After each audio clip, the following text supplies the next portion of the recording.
খেলা শেষে কেমন ঘোষণা দিলেন লিওনেল মেসি। জোড়া গোলে ভেনেজুয়েলাকে হারিয়ে বিশ্বকাপে খেলবো না, ম্যাচ শেষে একই বললেন লিওনেল মেসি। প্রিয় দর্শক, আর্জেন্টিনা 26 বিশ্বকাপ বাছাই পর্বের ম্যাচে ভেনেজুয়েলার বিপক্ষে খেলতে নেমেছিল।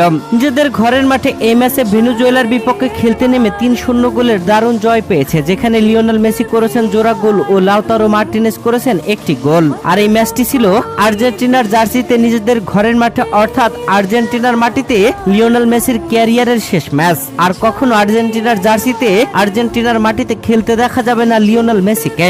আর এই ম্যাচ খেলার পরে লিওনেল মেসি যে ঘোষণাটা দিলেন, সেই ঘোষণা শুনে সবাই রীতিমতো চমকে গেল। ম্যাচ শেষে ম্যান অব দ্য ম্যাচের পুরস্কার পেয়েছেন লিওনেল মেসি। এ সময় উপস্থাপক বেশ কিছু প্রশ্ন করেন লিওনেল মেসিকে।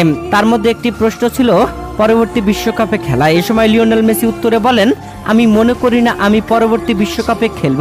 এরপরে উপস্থাপক লিওনেল মেসিকে বলেন, তোমার কি মনে হয় মানুষ তোমার বিদায়ের জন্য প্রস্তুত? তখন কিংবদন্তি লিওনেল মেসি উত্তরে বলেন, না, স্পষ্টতই তারা প্রস্তুত নয়।